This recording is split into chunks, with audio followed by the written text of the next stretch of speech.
So,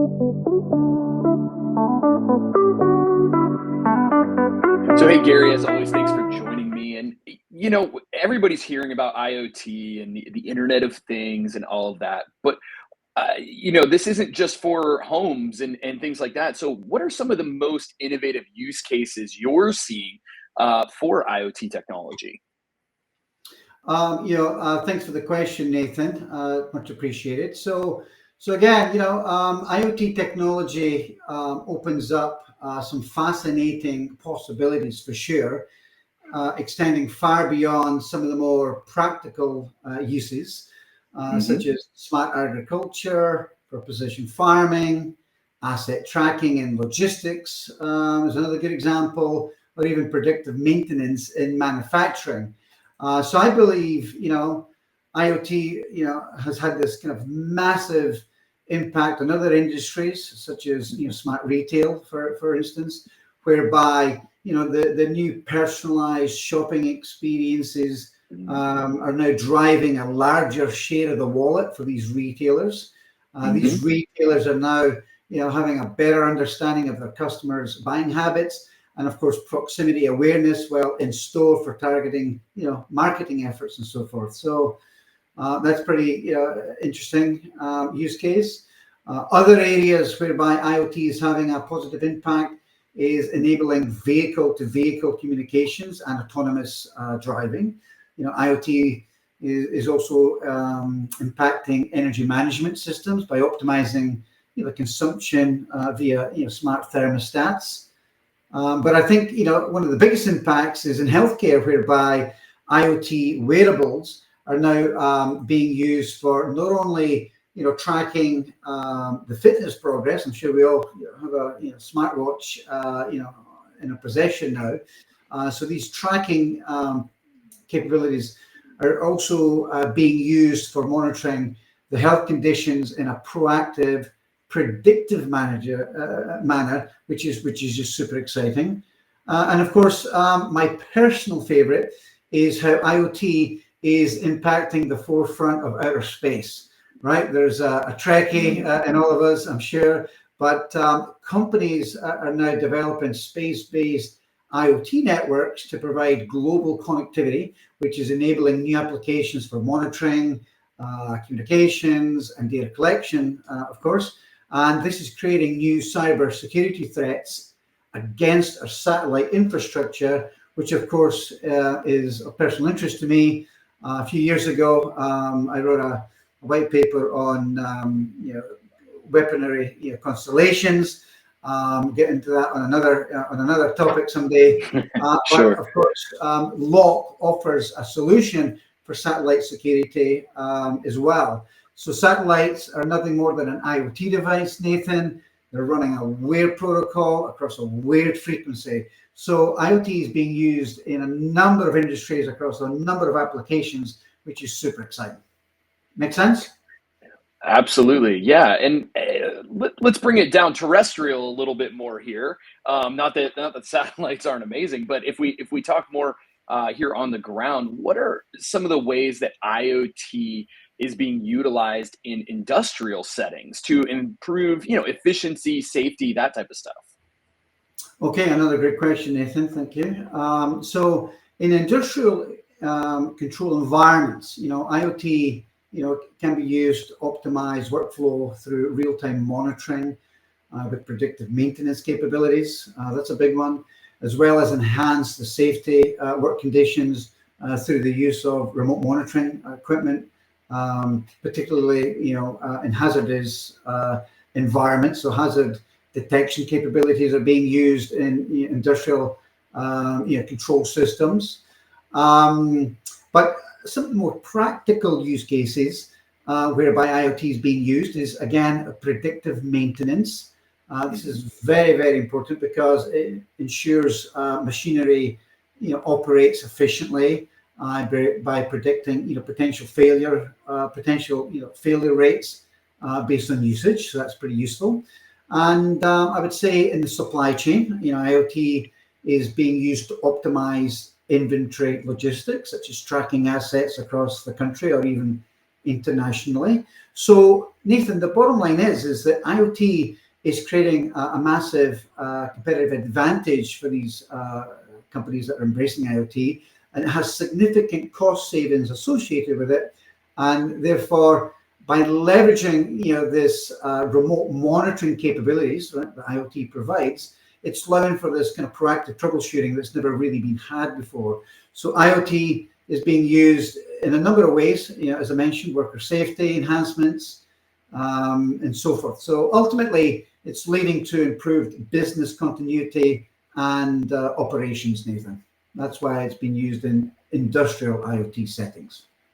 Sure. Now, Gary, I want to go back to something you talked about in when you were answering the first question that I asked you around healthcare and health and wellness. It kind of interests me here. So, in what ways you mentioned it, but in what ways is IoT technology being used to improve health and healthcare, wellness, that type of industry?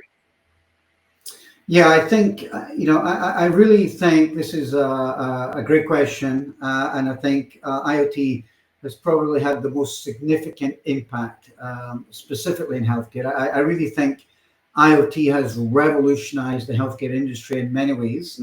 As kind of previously mentioned, I think, with remote patient monitoring, being able to offer proactive, predictive healthcare analysis is now possible, right? We all know wear these smartwatches, and we can track our heart health, our oxygen levels, our fitness activities, our sugar levels.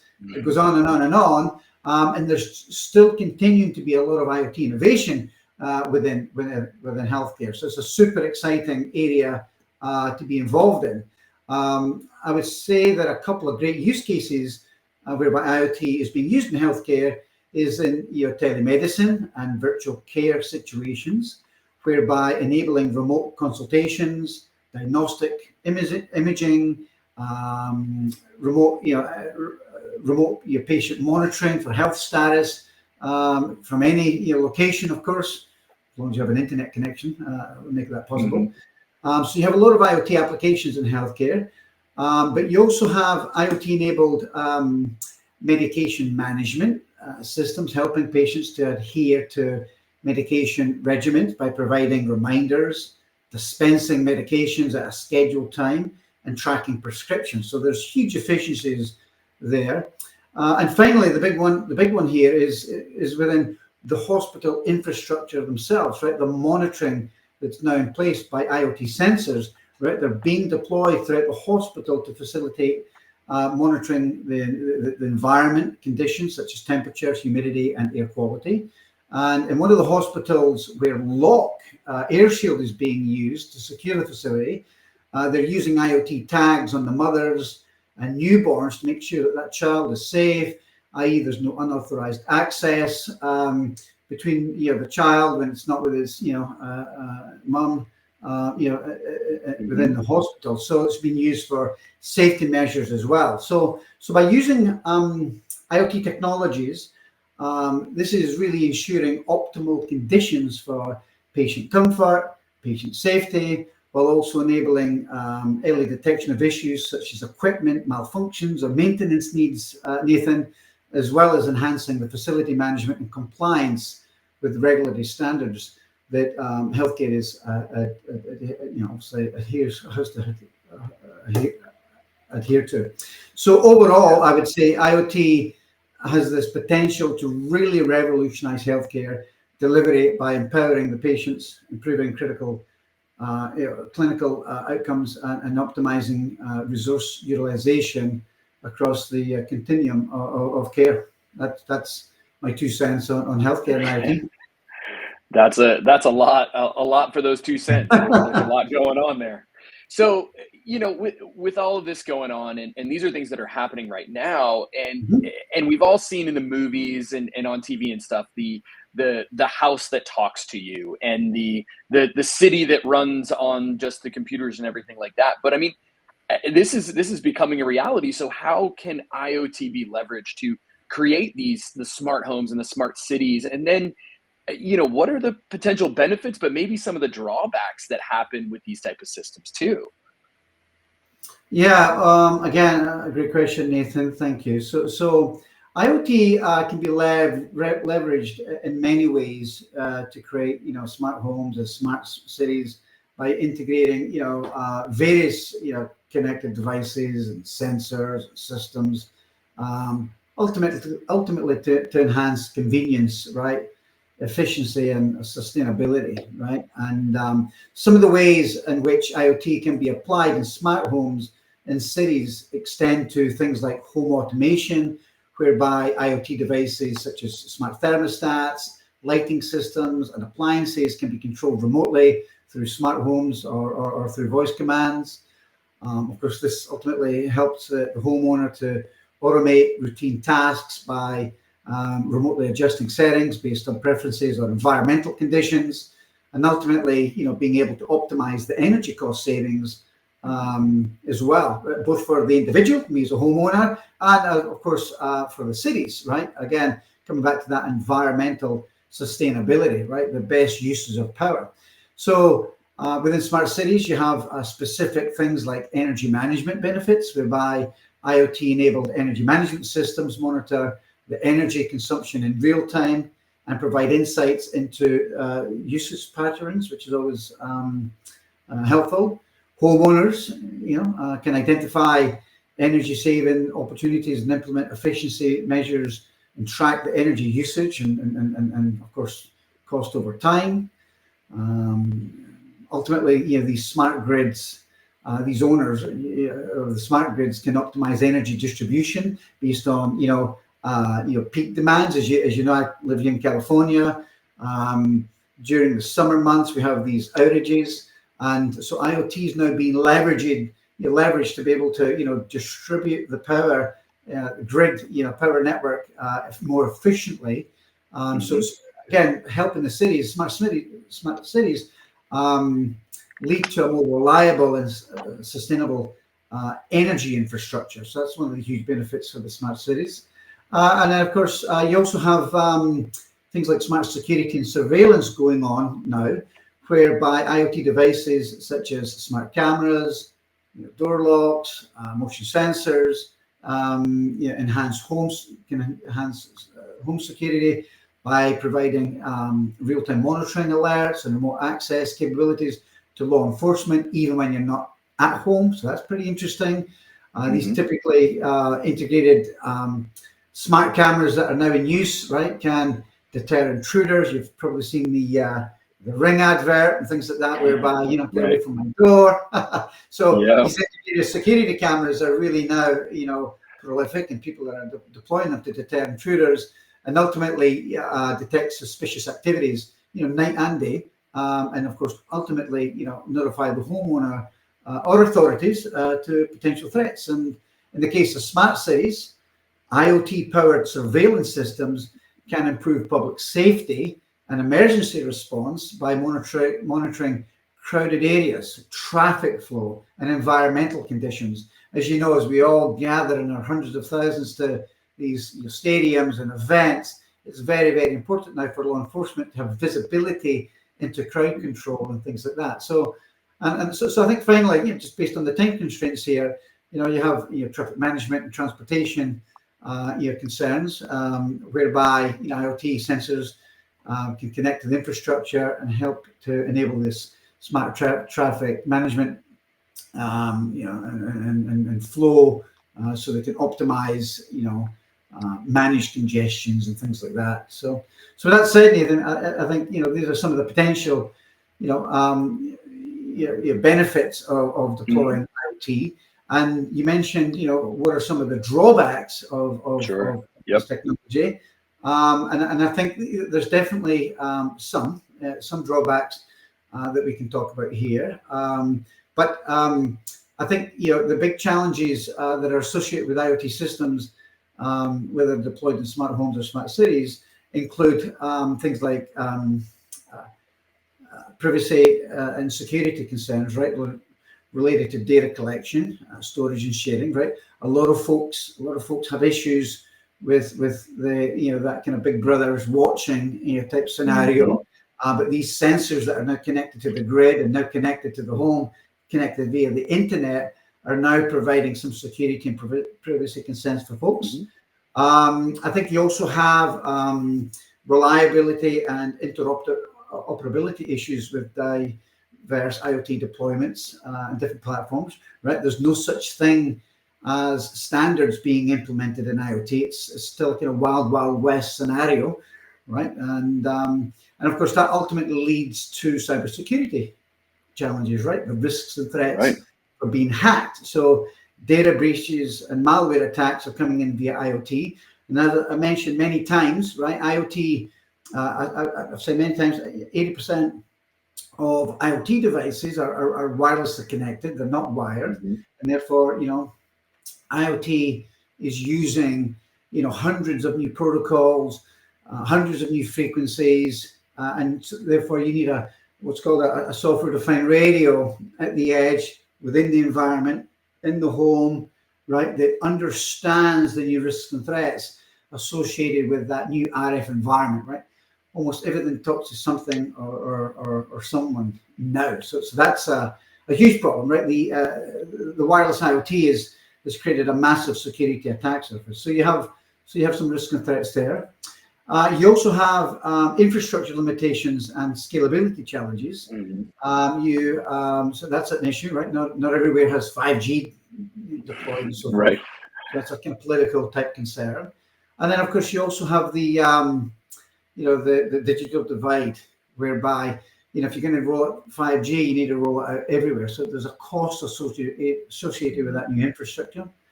And then, of course, finally, you have regulatory and legal considerations regarding that data privacy that I talked about very early on, whereby, there's liability and governance required to address some of these risks and threats associated with IoT.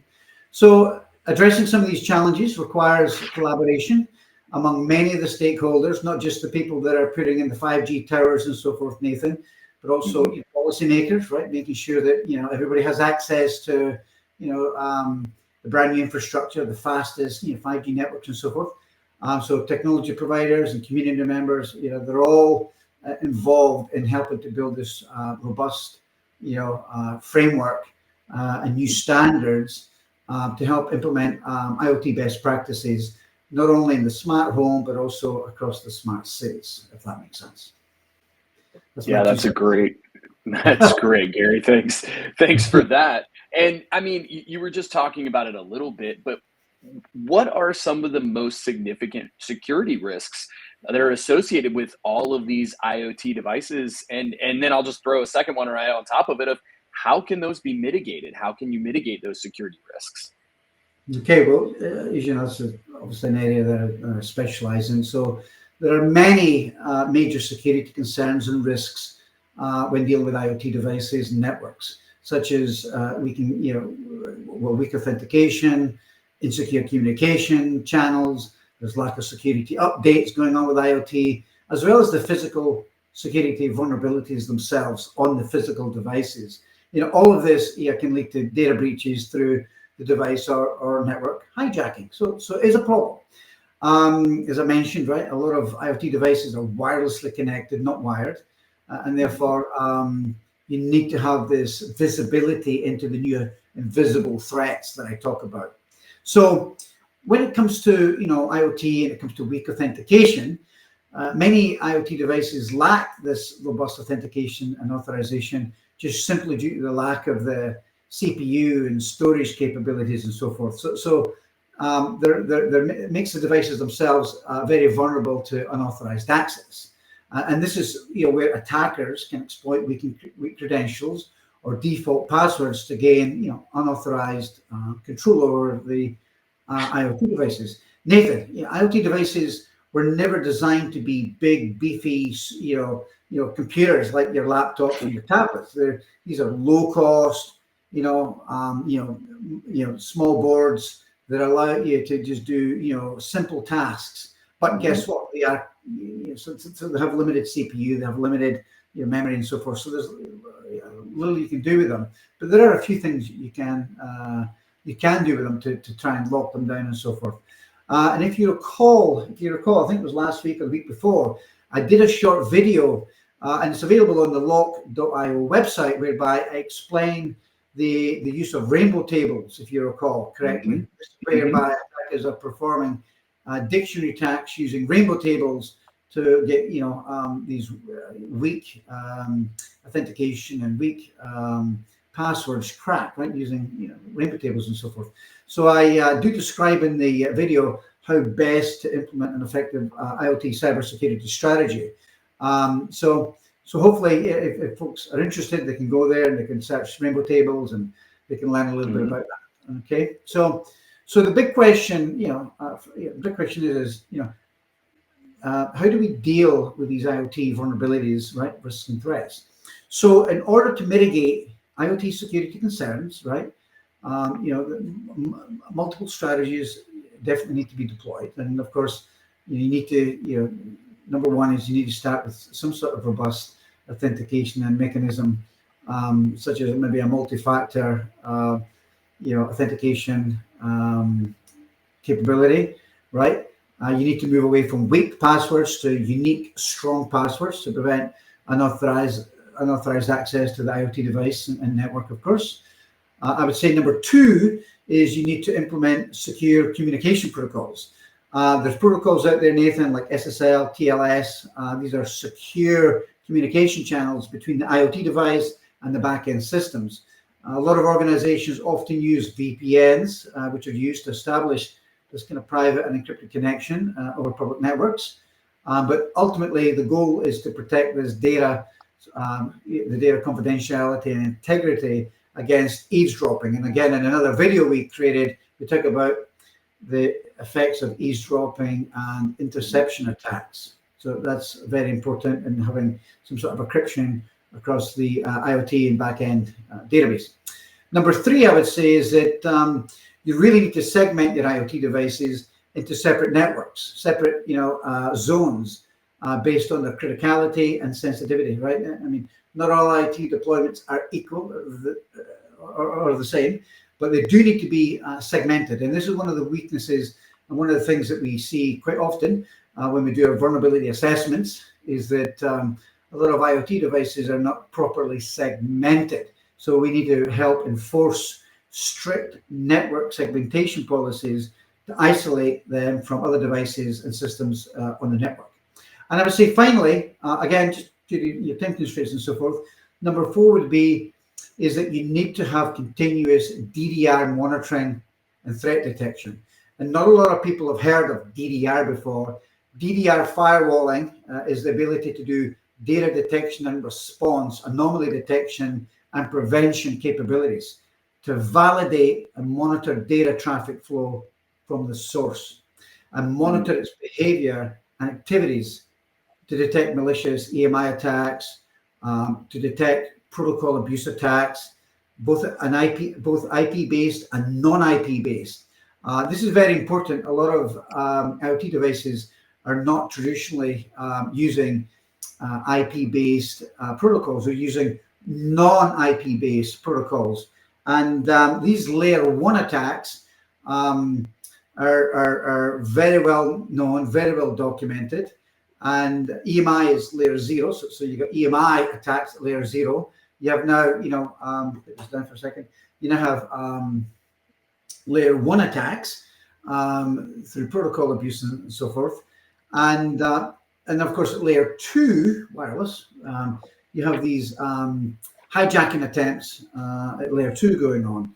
So DDR, Nathan, is a real game changer in cybersecurity, whereby it equals data validation, data detection, and response before an IP is assigned.